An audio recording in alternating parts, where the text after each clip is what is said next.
From the shadow of Mount Rainier comes your business superheroes, the Disruptors, Bill and Candace. I'm Bill. And I'm Candace. And we're the Disruptors. Candace, you've overdone yourself today. I always try. I'm an overachiever. I can't help myself. Today, we have a very special guest.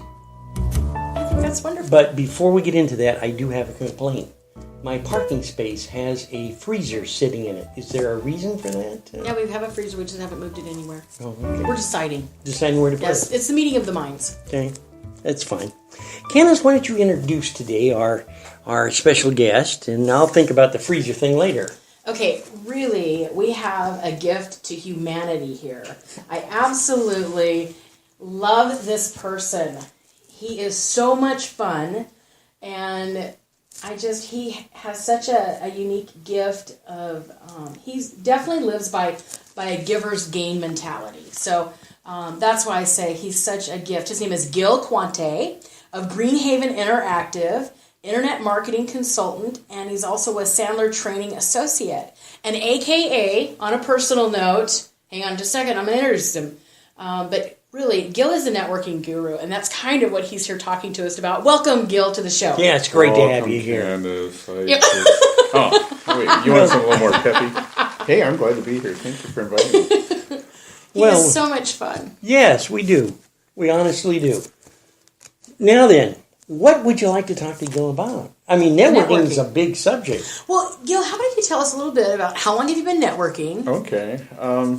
I started in sales and marketing when I was 26, and I'm 60 years old today. And so I learned a lot of stuff through trial and error, foot and mouth disease, saying the wrong things at the wrong time, going back and apologizing. Sometimes you have to eat a little crow to get the best soup. Absolutely. And so I've been doing it, it's more than 40 years, or close to 40 years. And from Seattle to Tacoma, different markets, different reactions. Rotary, Ignite U, when I really enjoy that group because it's huge, loud, and fun. And you get to be huge, loud, and fun. And that's kind of who I am. BNI, I love that group. Great people there that's got that same attitude of giver's gain. Chambers of Commerce, any opportunity. I serve on the Lindquist Dental Clinic for Children's Board as board secretary. And okay, wait a minute. You'll have to come back and talk to us about that. Would you be willing to come back and talk to us? I'd love to. Yeah, I'll bring somebody from Lindquist. Oh, boy, that'd be great. Awesome. We could really I'll have to pick the right person because, we need some energy. Yes. Yeah. You guys are a little slow. Yeah, Candace is very slow, but, it's... So I'd love to chat about networking and what some of the things I've seen over the years and people come into networking groups. What's your biggest, of course, it's, what is your biggest don't? Don't walk up to somebody and try and sell them your product at a networking event. Now you know why I love this man. Yes, you are absolutely right. I remember being at a networking group, and I had someone that had wanted me to try a product on my face right there. Cement or what? I don't know what it was, but I was kind of like... Concrete. They were galoshes. They were. It was really nice. I kept thinking, no, I'm not taking off my makeup at this meeting. I'm going to try your mask. And that was probably, that's just my own little... story. The biggest do is to listen. Listen about what they're doing because you're going to hear things that you can take and say, "Hey, Bill, I know somebody that you should meet. You got to come over here. Let me introduce you to Candace." Sure. She also disrupts things, and you two will make a big disruption in the entire world. Let's get you together. We're working on it. Yeah. So that's the biggest do and the biggest don't. Other things are like. When you set up a one-to-one, to learn about somebody's business, I believe, and Sandler talks about this, upfront contract. So, Candace, I'd like to, if it's not a bother to you, and if you don't think this is a crazy idea, I'll meet with you for a one-to-one, and at that meeting, I'd like to spend half an hour listening to you about your business so I can better understand who your customers are and how I can get people to you. And then have you listen to me for half an hour so you can understand my business, and maybe we can find some benefit together. Is that agreeable to you? Yeah, that I like that because you're already setting an expectation up. Yeah, and then you Bill, do you also do that? set some limitations. Do what? Do you set an expectation? Oh, up I have when an you go? expectation every time we turn on the microphones. No, that we're we'll talking actually about- have a podcast.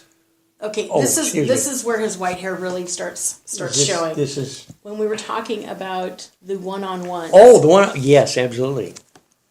What expectations do you have? I think the expectation is just building a relationship, getting to So know how the do person. how do you tell them that though?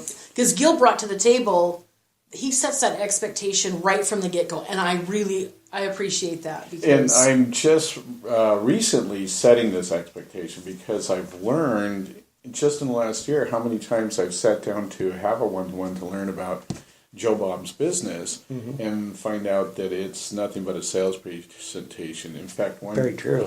person I had to go, hey, stop. You're doing a presentation, you're filling out a form, and you're forced selling me.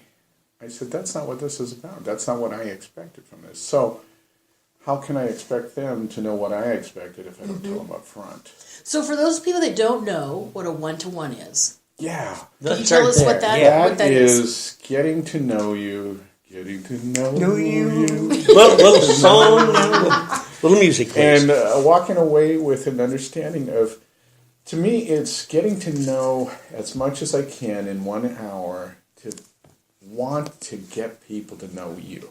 So, who are you? What do you do? So, it usually takes 2 to 3 one-to-ones to really get to know somebody. First one is visibility.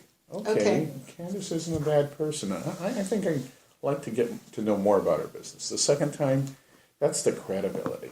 Okay. So, visibility, credibility. Third time, profitability kicks in, and typically for me in a group, it's about 3 months in a new networking group to get relationships where I can start giving referrals. And as you know, if you give a referral, you get referrals. You bet. And people understand, and you get better referrals. So they're not just saying, hey, Candace, there's Jane over here. She needs help with her business. But what you do get is, hey, Candace, I talked to Jane. She specifically needs help understanding how to manage 2 employees. And I told her you were the best at training that kind of stuff. Do you mind if I make that connection for the 2 of you? Well, And that I've can be already really did. powerful. That It is is. real power. Yes. You know, and you gain that after about the third one. Yeah, I Could you think state so. that again? So it was first one was one is visibility. visibility. You're realizing that this person is a genuine business person, isn't trying to shuck you, or is going to be in what they're doing for long term. They know what they're talking about. That's visibility. Credibility is the second visit where you know that this person really has a genuine heart for their customers, for other people. Because the best salespeople are other people that have a care about their customers. Beyond, I sold you that tablet, see you later. I want to sell you some more in a year. Sure. It's more like, is that the right tablet for you? Sure. Is that pen working with you? Let's get this fixed if it isn't. Tell me more about it. And then profitability is where you're giving referrals. So you've had enough meetings, you know that person's business, and you're asking questions when you bump into them. Hey, is this a good lead or a referral for you? I don't like to call them leads because a lead is just sales. Yeah, a lead is, hey, I drove by a restaurant over here. They could probably use you. Mm-hmm. Well, thanks. I drove by that restaurant 3 times too. Stopped in once even. I didn't eat there. The food's good. So what happens when somebody says, I've tried networking and it just doesn't work? Then they need to find somebody that understands networking to find out how to be friendly about it and not worry about selling. They're probably more worried about networking doesn't work because I'm not making sales out of it.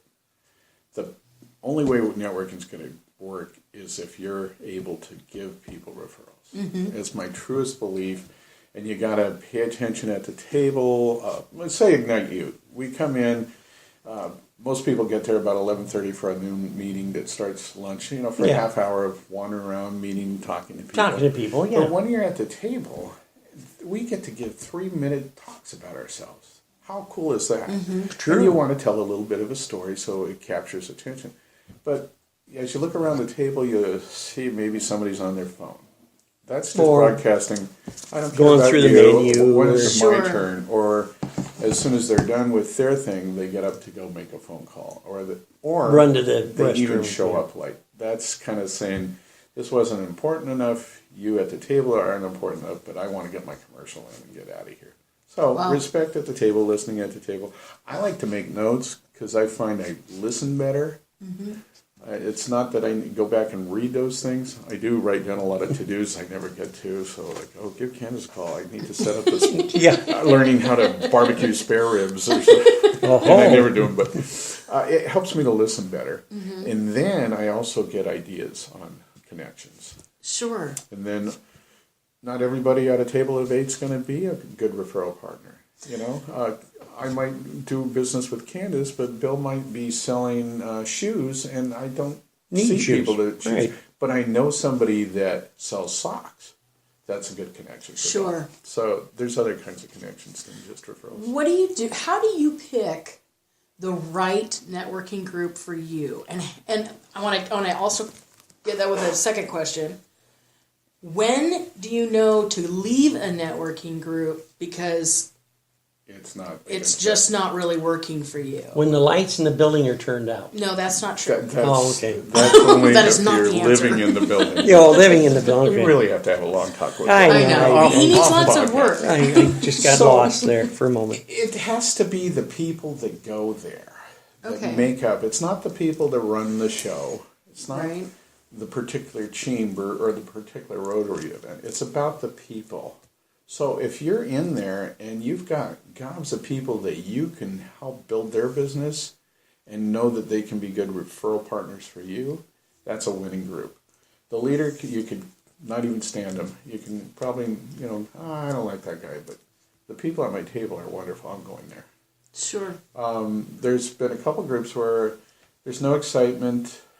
The same people are there doing the same thing. Yeah. And nobody's really connecting. That's a dead group that needs some life. And honestly, I'm 60 and I have the energy to give life to a lot of groups. So I look for life in a group. Okay. One of my favorites, and it's a group within a group, is the Lakewood Chambers military breakfast. It is so powerful and filled with so much energy. The only problem is at 7 o'clock in the morning. Now there is a bad spot. I my have 2 whole meetings theory. early in the Good morning that I get up at 6 a.m. for in the week, and those are the 2 I want to do. That's it. That's it. And they're at the end of the week. So, energy, people that you can really, if you go to a group, just stop going if it's just not feeding you. But you can talk to somebody that seems to be enjoying it and find out, how are you getting enjoyment out of this? What makes it different for you? Well, I'm a mortician, and this is a cemetery group. Oh, okay. Well, that fits, and we're just works dying for to you, get in okay. here. Yeah, it's right. People have to die to get in business. Yeah, it's like coming to one of your groups. Really, you have to be enthusiastic and like you are. And I've been bubbly to and some of your training classes, Candace, and I've gotten really good networking out of the class. You want to get up and meet people. If you come in to sit down and eat, or you sit in the same spot every time with Every the same week, table, yeah. why are you there? Get up. There's a couple people I know that are good networkers, that at one group they sit at the same table at the same place, and they sit down and they don't get up, and I'm like, I got to have a talk with them. Why are you here? If you're not going to network in the group, if you're not talking, you're wasting biting, 2 hours. What are you doing? Well, what would you say if somebody has a fear of, because meeting strange people sometimes is a viable fear that a lot of people suffer from, and it stops them from really reaching their full potential. So, what would you say with that extra shy person? I find that if they can get to a group where they can do a presentation, I've seen this at Ignite You, some shy people come in with their business and sit down. If it's a couple, you're going to have to separate. Be brave enough to go to 2 different tables so you can get the best out of it. But sit down, prepare a good 30-second to whatever the time frame is, 3-minute commercial that's telling them about why people buy from you. Not what you do, but why people are buying.